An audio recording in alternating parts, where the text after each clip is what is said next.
Good evening everyone. 11th class. This is Madhu Pratap Singh Bhadoria, your chemistry teacher. Today we are going to start a very new topic, the valence bond theory. Actually it was very famous at its time. Actually it was introduced by two scientists, the Hitler and the London, in 1927. And it is extended by two scientists in 1931. They were Pauling and Slater. तो there were two scientists who extended it. और क्या थी theory, इन सब चीजों को हम discuss करेंगे. पहली बात है, ये थ्योरी आपको क्या बताती है? तो कहीं ना कहीं पहला पॉइंट आपको ये बताती है कि कोवेलेंट बॉन्ड दुनिया की जितने भी हैं वो किससे बनती हैं. तो लिखा है covalent bond is formed by partial overlapping of atomic orbitals. जितने भी एटॉमिक ऑर्बिटल्स होते हैं उनकी पार्शियल ओवरलैपिंग से आपके ये बॉन्ड्स बनते हैं. ठीक है, पहला पॉइंट. अब अगर मैं बात करूं दूसरे की, sorry actually I am not feeling well. Each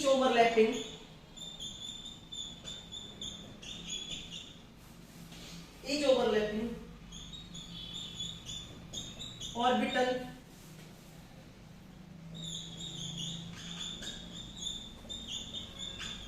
should have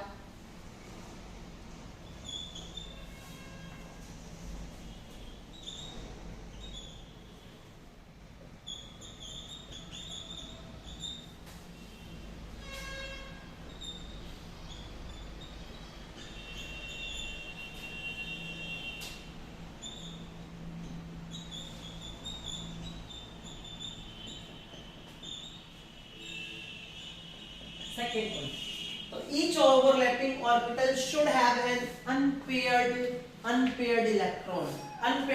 even आपने देखा था कि अगर हम जब लुईस थ्योरी की बात कर रहे थे तो लुईस थ्योरी कहीं ना कहीं पेयर्ड, एक बोलते ना कि किसे ऑड को एक्सप्लेन नहीं कर पा रही थी, ऑड स्पीशीज को एक्सप्लेन नहीं कर पा रही थी.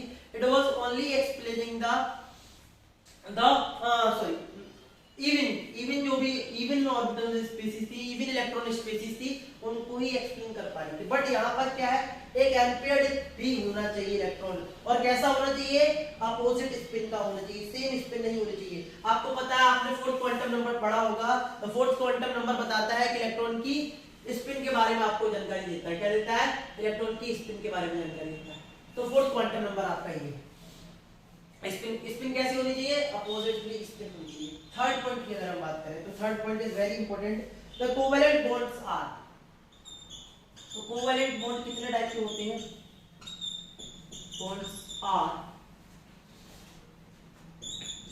Are of two type. Covalent generally दो टाइप के होते हैं. जनरली दो टाइप के हैं. पहला आपका टाइप है, अगर मैं लिखूं तो जैसे हम सिग्मा बॉन्ड बोलते हैं, सिग्मा बॉन्ड, और जैसे आप यहां पर लिखते हैं सिग्मा. और दूसरा बेटा आपका है पाई बॉन्ड, जिसे आप पाई. और हम थर्ड टाइप भी पढ़ेंगे, थर्ड टाइप ऑफ बॉन्ड भी पढ़ेंगे. कोवेलेंट बॉन्ड कितने टाइप के होते हैं? टू टाइप के होते हैं. बट मैं आपको थर्ड, जनरली टू टाइप के होते हैं, बट मैं आपको थर्ड टाइप भी पढ़ाऊंगा. और थर्ड टाइप जो होता है, अगर यहाँ पर स्पेशल मैं आप लिख रहा हूँ, थर्ड टाइप जो आपका होता है वो होता है डेल्टा बॉन्ड. कौन सा बॉन्ड? Delta bond. डेल्टा, इसे आप लिखते हैं क्या है? डेल्टा. अब ये बनते कैसे हैं, क्या इनकी ओवरलैपिंग है, कैसे बनते हैं, सारी चीजों को हम डिस्कस करेंगे. ठीक है, तो फर्स्टली आप समझ लीजिए कि कोवेलेंट इसमें था क्या. बैलेंस बॉन्ड थ्योरी में, बैलेंस बॉन्ड थ्योरी को सबसे पहले आपके दो साइंटिस्ट आए कौन? 1927 में हिटलर एंड लंदन ने इंट्रोड्यूस किया. उसके बाद ये थ्योरी एक्सटेंड करेगी पॉलिंग और स्लेटर के द्वारा. फिर ये क्या करते हैं, कोवेलेंट बॉन्ड, जितने भी दुनिया की कोवेलेंट बॉन्ड होती है वो किससे बनते हैं? Covalent bond is formed by partial overlapping of atomic orbitals. आपने थर्ड चैप्टर में ऑर्बिट्स वगैरह पढ़े थे, S orbital, P orbital, D orbital, ये सारी चीजें पढ़ी हैं जहां पर इलेक्ट्रॉन्स रहते हैं। 4 क्वांटम नंबर पढ़े, तो उसमें ही एक क्वांटम नंबर आपका आएगा orbitals, S, P, D, F. ये सब चीजें आपको वहां पर जानकारी मिलती है। तो वो आपस में जब ओवरलैप करते हैं, पार्शियली ओवरलैप करते हैं, तभी जाकर कोवेलेंट बॉन्ड बनते हैं। तो क्या क्या कंडीशन क्या है? Each overlapping orbital should have an, जो भी ओवरलैप कर रहे हैं उनके पास, जो भी ऑर्बिटल्स ओवरलैप आपस में कर रहे हैं उनके पास एटलीस्ट एक इलेक्ट्रॉन कैसा होना चाहिए? अनपेयर्ड इलेक्ट्रॉन होना चाहिए, जिसकी कोई पेयरिंग नहीं हुई हो। मतलब एक बात बताओ, अगर मान लीजिए पेयर्ड दोनों में होंगे तो फिर तो मतलब ही नहीं है। मान लीजिए ये एस, ये एस, अगर दोनों ही पेयर्ड होंगे, अगर ऑलरेडी इनके पास कोई इलेक्ट्रॉन होता फिर तो जरूरत ही नहीं पड़ती, कंप्लीट हो चुका होता है। अनपेयर्ड का मतलब एक एक एक्स्ट्रा होगा, वो दोनों मिला के क्या बना लेंगे? बॉन्ड बना लेंगे। सपोज दैट एक मेरे पास भी नहीं था, एक तुम्हारे पास भी नहीं था, तो दोनों ने क्या किया?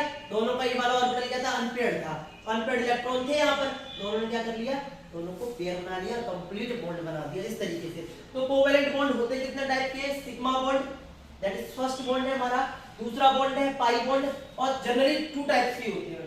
थर्ड बॉन्ड आपको मैं पढ़ाऊंगा, डेल्टा बॉन्ड। आपको जनरली पढ़ाया नहीं आता बट फिर भी मैं आपको पढ़ाऊंगा इन डेप्थ। तब तक आप ये नोट कर लीजिए, you can take screenshot also. अब आप देखिए सिग्मा बॉन्ड, पाई बॉन्ड कैसे बनते हैं, इस सब चीजों को हम डिस्कस करेंगे। सबसे पहले सिग्मा बॉन्ड कैसे बनता है? सिग्मा बॉन्ड कैसे बन सकता है? अगर आप s ऑर्बिटल और s ऑर्बिटल को प्लस कर दीजिए, मतलब s और s का ऑर्बिटल आप ओवरलैप करवा दीजिए, तो क्या बन जाएगा? आपका सिग्मा बॉन्ड बन जाएगा। दूसरा सिग्मा बॉन्ड को बनाने का तरीका है p and p, p plus p को आप मिला दीजिए। क्या कर दीजिए? p और p को भी आप ऑर्बिटल अगर आप कर देंगे, कैसे मिलाना है लिख लीजिए, हेड ऑन और एंड टू एंड, और एंड टू एंड। ये आप देखिए, अभी यहाँ पर लिखिए, मैं आपको यहाँ पर स्ट्रक्चर बना के दिखाऊंगा। ओवरलैपिंग, कैसी ओवरलैपिंग होगी? एक एक स्ट्रक्चर आपको बना के मैं दिखाऊंगा। ओवरलैपिंग, हेड ऑन और एंड टू एंड ओवरलैपिंग, इसे बोलते हैं हेड ऑन और over end to end overlapping. दूसरा अगर मैं बात करूं पाई बॉन्ड कैसे बन सकता है, तो पाई बॉन्ड बनाने के तरीके देख लीजिए। दूसरा आपका है पाई बॉन्ड। तो पाई बॉन्ड कैसे बनेगा? तो पाई बॉन्ड बनता है